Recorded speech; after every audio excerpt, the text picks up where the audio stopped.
முதல் நீ முடிவும் நீ மூன்று காலம் நீ கடல் நீ கரையும் நீ காற்று கூட நீ மனதோரம் ஒரு காயம் உன்னை எண்ணாத நாள் இல்லையே நானாக நானும் இல்லையே வலி எங்கும் பல பின்பம் அதில் நான் சாய தோலில்லையே உன் போல யாரும் இல்லையே.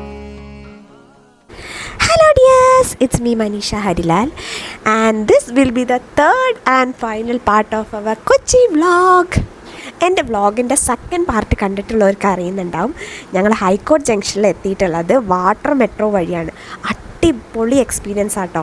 ലൈഫ് ടൈമിൽ ഒരു തവണയെങ്കിലും നമ്മൾ എക്സ്പീരിയൻസ് ചെയ്യണം നിർബന്ധമായിട്ടും. അടിപൊളിയാണ്. സീനറി ആണെങ്കിലും വിഷ്വൽ ആണെങ്കിലും ഒന്നും നമ്മൾ ട്രാവൽ ചെയ്യുന്നതൊന്നും അത്ര അറിയേയില്ല. ഭയങ്കര സ്മൂത്തായിട്ടുള്ള ട്രാവൽ ആയിരുന്നു. നല്ല രസമായിരുന്നു. എനിക്ക് ഭയങ്കര ഹാപ്പിയായി അതൊന്ന് ട്രൈ ചെയ്തപ്പോൾ. അങ്ങനെ ഞങ്ങൾ ഹൈക്കോർട്ട് ജംഗ്ഷനിലെത്തി. ഹൈക്കോർട്ട് ജംഗ്ഷനിൽ ഞാൻ കഴിഞ്ഞ വീഡിയോയിൽ പറഞ്ഞ പോലെ തന്നെ ഞങ്ങൾ എത്തിപ്പെടുന്നത് എവിടെയാണ്? മെറൈൻ ഡ്രൈവിലാണ്. നല്ലൊരു ഉച്ചഭക്ഷണം, അതിന് ശേഷം ഒരു നല്ല രസമായിട്ടുള്ളൊരു മെട്രോ യാത്രയ്ക്ക് ശേഷം ഞങ്ങൾ മെറൈൻ ഡ്രൈവിലെത്തിയപ്പോൾ ഞങ്ങൾക്ക് എല്ലാവർക്കും ഒരേ സ്വരത്തിൽ തോന്നിയൊരു ഫീലിംഗ് എന്താ വെച്ചാൽ ഒരു നല്ല ചായ കുടിച്ചാലോ. ചായ കുടിക്കാൻ പറ്റുമല്ലേ? ചായക്ക് എന്താ എന്തെങ്കിലും സ്പെഷ്യലുണ്ടോ? ഒന്നുമില്ല. അപ്പോൾ ഒരു കാലി ചായ കുടിക്കാനാണ് ഞങ്ങൾ ഈ അടിപൊളി റെസ്റ്റോറൻറ്റ് വന്നിരിക്കുന്നത്. ഹെവി സാധനങ്ങളൊക്കെ അതിനുള്ള വയറ് ഞങ്ങൾക്കില്ല. ഓക്കെ, അപ്പോൾ താങ്കൾ എന്താ പറഞ്ഞത്? കട്ടൻ ചായയാണോ പാൽ ചായയാണോ ബൂസ്റ്റാണോ നിങ്ങൾ കുടിക്കാൻ പോകുന്നത്? ഞങ്ങൾക്ക് ആരും കട്ടനാണ് കുടിക്കാൻ പോകുന്നത്. വലിയ ടീം. ഞങ്ങൾ മെറൈൻ ഡ്രൈവിൻ്റെ ഉള്ളിൽ തന്നെയുള്ള മച്ചൂസ് റെസ്റ്റോറൻറ്റിലാണ് ഇന്ന് ചായ കുടിക്കാൻ വന്നിട്ടുള്ളത്. ഞാൻ അന്ന് വാങ്ങിയത് ചായയും പഴംപൊരി ആട്ടോ. അത് എൻ്റെ ഒരു വൺ ഓഫ് ദ ഇഷ്ടമുള്ളൊരു കോമ്പിനേഷനാണ്.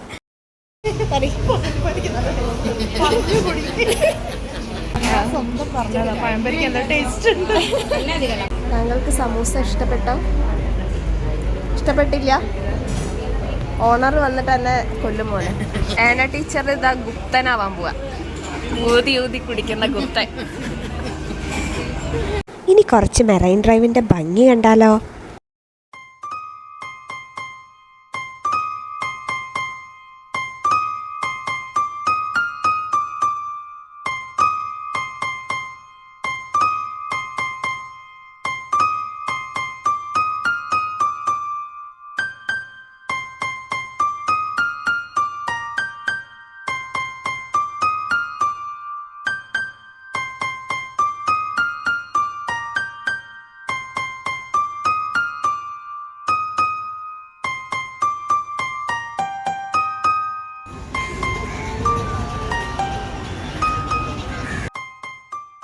വൈകുന്നേരം ഇങ്ങനത്തെ ഒരു സ്ഥലത്ത് വന്നിരുന്നു കഴിഞ്ഞാൽ എന്ത് രസമായിരിക്കും അല്ലേ? അതാണ് എനിക്ക് അവിടെ പോയപ്പോൾ തോന്നിയത്. അടുത്തതായിട്ട് നമ്മൾ എങ്ങോട്ടാണ് പോകുന്നത്? ബോട്ട് യാത്രയാണ് എല്ലാവരും കൂടി പോകുന്നത്. ബോട്ട് ഞാൻ കാണിച്ചു തരാം. അപ്പോൾ നമ്മൾ നേരത്തെ മെട്രോ പോയ പോലെയല്ല, നമ്മൾ വെറുതെ വൈബാക്കാൻ വേണ്ടി കോൽഗാട്ടി പാലസ് ഒക്കെ വഴി ഇങ്ങനെ പോവാ അല്ലേ? എക്സൈറ്റഡ് ആണോ? ഓക്കെ, എന്നാൽ പോയി തരാം. ആദ്യത്തെ ഡൗട്ട് ഏത് ബോട്ടിൽ പോകണം എന്നായിരുന്നു. പിന്നെ ഞങ്ങളെ ബസ്സുകാരെ ഇടപെടലുകൊണ്ട് ഞങ്ങൾ ഫൈനലൈസ് ചെയ്തൊരു ബോട്ടൊക്കെ കണ്ടെത്തി. ഞങ്ങൾ ഓരോരുത്തരുടെ ഫേസ് കണ്ടാൽ തന്നെ നിങ്ങൾക്ക് മനസ്സിലാവുന്നുണ്ടോ ഞങ്ങൾ എത്ര ഹാപ്പിയാണെന്ന്. അങ്ങനെ ഞങ്ങൾ ബോട്ട് എത്താറായി. ഞങ്ങളെല്ലാവരും കയറാൻ പോവുകയാണ്. ഈ ഒരു ബോട്ടിൽ ഞാൻ കഴിഞ്ഞ 2 തവണ വന്നപ്പോഴും ഞാൻ കയറിയിട്ടുണ്ട്. പക്ഷെ എന്താ വരെ ഒരു രസമാണ് ഇതിൽ കയറി ഒന്ന് വൈബാക്കാൻ. നമ്മളെ വേവ് ലെങ്ത്തിന് ഒരു ഗ്രൂപ്പും അതേപോലെ ഈവനിങ്ങിലെ ഈ ബ്യൂട്ടിഫുൾ ആയിട്ടുള്ളൊരു ക്ലൈമറ്റും കൂടി സെറ്റായാൽ ഈ ഒരു ബോട്ട് യാത്ര ഒരു രക്ഷയില്ലാത്ത എക്സ്പീരിയൻസാണ്. നല്ല രസമാണ്. നിങ്ങൾ കയറാത്തവരുണ്ടെങ്കിൽ ഇവിടെ വന്നാൽ ഇത് മിസ്സാക്കുകയേ ചെയ്യരുത്. ഈ ഒരു യാത്ര ഏകദേശം ഒരു 20 to 30 minutes കിട്ടും കേട്ടോ നമുക്ക്. ഞങ്ങളെ കൂട്ടത്തിൽ ഈ ഒരു ഏച്ചിക്ക് ഭയങ്കര ടെൻഷനായിരുന്നു കടലിലേക്ക് പോകാനും ട്രാവൽ ചെയ്യാനും. അത് വാട്ടർ മെട്രോ ആണെങ്കിലും ഇതാണെങ്കിലും അങ്ങനെ തന്നെയായിരുന്നു. പക്ഷേ ലാസ്റ്റ് ആയപ്പോഴത്തേക്കും ഓക്കെ ആയിട്ടോ. ആദ്യം ഞങ്ങളെല്ലാവരും താഴെ ഇരിക്കാൻ വിചാരിച്ചു. പിന്നെ ഏറ്റവും ഭംഗി മുകളിൽ നിന്നുള്ള വിഷ്വലായതുകൊണ്ട് ഞങ്ങളെല്ലാവരും മുകളിലേക്ക് കയറി. അപ്പോൾ ഈ കയറി വരുന്ന ആളാണ് ഞങ്ങളെ ഇൻസ്ട്രക്ടർ. അപ്പോൾ ഈ ബോട്ടിൽ കയറി കഴിഞ്ഞാലുള്ള മെയിൻ ഒരു കാര്യം എന്താ വെച്ചാൽ നമ്മളെല്ലാവരും ഒരു സ്ഥലത്ത് സെറ്റിലാവരുത്, 2 ഭാഗത്തായിട്ട് ഈക്വലി ഇരിക്കണം. അത് മെയിനാട്ടോ. നമ്മൾ പോകുന്ന ആൾക്കാരുണ്ടെങ്കിൽ അത് പ്രത്യേകം ശ്രദ്ധിക്കണം. പിന്നെ ഞങ്ങൾ ഈ പോകുന്ന യാത്രയിലെ ഇടയിലുള്ള ഓരോ സ്ഥലങ്ങളും ഞങ്ങൾക്ക് പരിചയപ്പെടുത്തി തരുന്നുണ്ടായിരുന്നു. ഏതൊരു ട്രിപ്പും സെറ്റായി കഴിഞ്ഞാൽ ആ ഒരു ട്രിപ്പിൻ്റെ അവസാനമാകുമ്പോഴത്തേക്ക് മറ്റൊരു ട്രിപ്പ് പ്ലാൻ ചെയ്യുക പതിവാണല്ലോ. അപ്പോൾ ആ പ്ലാനിങ് ഇതിൻ്റെ ഇടയിലൂടെ നടക്കുന്നുണ്ട് കേട്ടോ. ഈ ഒരു ഗ്യാങ്ങിൽ പാരൻസ് ഉണ്ട്, ടീച്ചേഴ്സ് ഉണ്ട്, HM ഉണ്ട്, അങ്ങനെ സ്കൂളിൽ റിലേറ്റഡ് ആയിട്ടുള്ള എല്ലാവരും ഉണ്ട്. അപ്പോൾ ഞങ്ങൾ HM ആയ സുനന്ദ ടീച്ചറും അതേപോലെ ബാക്കി ടീച്ചേഴ്സൊക്കെ പറയാണ് അടുത്ത് ഞങ്ങൾക്ക് ടീച്ചേഴ്സ് ട്രിപ്പ് ഉണ്ടല്ലോ എന്നൊക്കെ പറയുമായിരുന്നു. അപ്പോൾ ഏകദേശം ഇതൊക്കെ പറഞ്ഞിരിക്കുമ്പോഴാണ് ഞങ്ങൾ ബോൾഗാട്ടി പാലസ് കണ്ടത്. പിന്നെ അതിൻ്റെ കുറച്ച് അപ്പുറമായിട്ടാണ് ഗ്രാൻഡ് ഹയാത്ത്. എല്ലാം നമുക്ക് ഈ യാത്രയിലൂടെ നമുക്ക് കാണാം, പക്ഷെ നമുക്ക് അവിടെ സ്റ്റോപ്പൊന്നുമില്ല, ജസ്റ്റ് നമുക്ക് വിഷ്വലി കണ്ട് ആസ്വദിക്കാം. അപ്പോൾ ഈ ബോൾഗാട്ടി പാലസ് സ്ഥിതി ചെയ്യുന്നത് ബോൾഗാട്ടി ഐലൻഡ്, അങ്ങനെയാണ് അവിടെ പറയപ്പെടുക. അതായത് കൊച്ചിൻ്റെ ഹൃദയ ഭാഗത്താണ് ഈ ബോൾഗാട്ടി പാലസ് ഇരിക്കുന്നത്. ഈ ഒരു പാലസ് മറ്റൊരു പേരിൽ പോപ്പുലറാണ്. അതെന്താ വെച്ചാൽ ഹണിമൂണേഴ്സ് പാരഡൈസ്. അപ്പോൾ അത്രയേറെ ഫെസിലിറ്റീസ് അവർ പ്രൊവൈഡ് ചെയ്യുന്നുണ്ട്. പിന്നെ അത് കഴിഞ്ഞ് ഞങ്ങൾ താഴേക്ക് ഇറങ്ങി, പിന്നെ ഫുൾ ഡാൻസ് ആയിരുന്നു. പാട്ട് ആഡ് ചെയ്യാൻ പറ്റാത്തതുകൊണ്ടാട്ടോ ഞങ്ങൾ ഡാൻസ് ഇവിടെ ഇങ്ങനെ പ്രസൻറ്റ് ചെയ്യുന്നത്. പിന്നെ ഞങ്ങൾ ഏകദേശം ഇറങ്ങാനായപ്പോഴത്തേക്ക് നല്ല മഴയായിട്ടോ.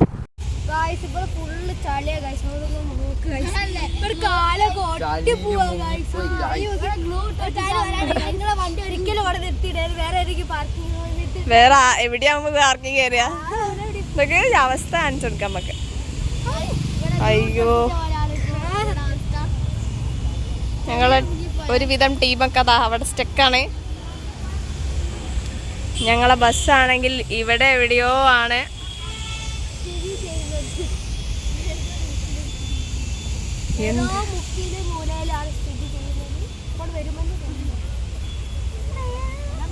നല്ല മഴ പെയ്തുകൊണ്ടാട്ടോ ഇങ്ങനത്തെ ഒരു സിറ്റുവേഷനിൽ ഞങ്ങൾ പെട്ടുപോയത്. പിന്നെ ഞങ്ങളെ ബസ്സുകാരൊക്കെ ഞങ്ങളുടെ അടുത്തേക്ക് വന്ന് ഞങ്ങൾ കയറി. അതുകൊണ്ട് ഞങ്ങൾക്ക് പിന്നെ അങ്ങോട്ട് ചളിയിലേക്ക് നടക്കേണ്ടി വന്നില്ല. പിന്നെ ഞങ്ങൾ വിചാരിച്ചു പോകുന്നതിൻ്റെ മുന്നേ റെയിൽ മെട്രോവും കൂടി ഒന്ന് കയറാൻ. അപ്പോൾ മെട്രോ, വാട്ടർ മെട്രോയ്ക്ക് ശേഷം നമ്മൾ റെയിൽ മെട്രോയിലേക്ക് പോവാണ് അല്ലേ? We are going to experience metro also.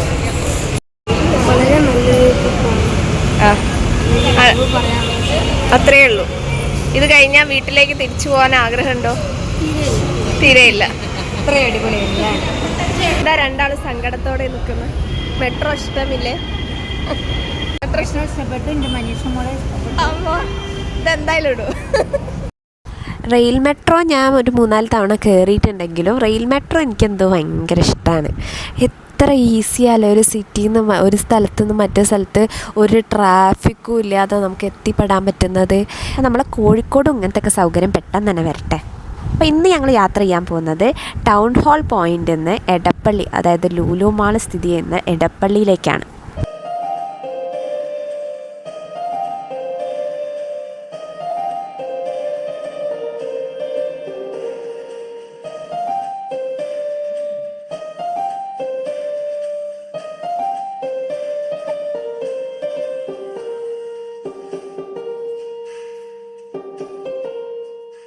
അങ്ങനെ ഞങ്ങൾ എടപ്പള്ളി എത്തി, ഞങ്ങളെ ബസ്സും എത്തി.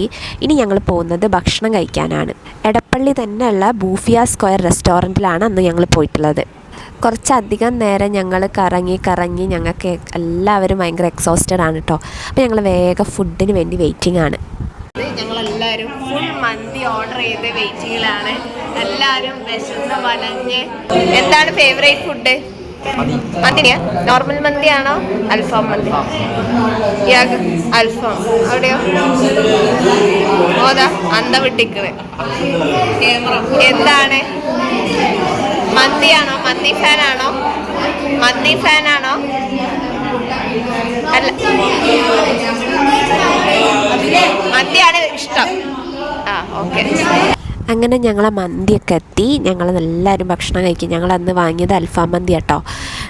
അത്യാവശ്യം കുഴപ്പമില്ലാത്തൊരു ടേസ്റ്റൊക്കെ ഉണ്ടായിരുന്നു. അങ്ങനെ ഞങ്ങൾ ഭക്ഷണമൊക്കെ കഴിച്ച് ഞങ്ങൾ അവിടെ നിന്ന് ഇറങ്ങി. ബൂഫിയ മന്തി ഇഷ്ടപ്പെട്ടോ? ഞങ്ങൾക്ക് ഇഷ്ടം. ചെറുതാണെങ്കിലും ഭയങ്കര സന്തോഷമുള്ളൊരു ട്രിപ്പായിരുന്നു. അതിവിടെ അവസാനിക്കുകയാണ്. മറ്റൊരു യാത്ര യാത്രയും മറ്റൊരു എക്സ്പീരിയൻസുമായിട്ട് ഇനി അടുത്ത വീഡിയോ ആയിട്ട് വരുന്നവരെ ഓക്കെ ബൈ.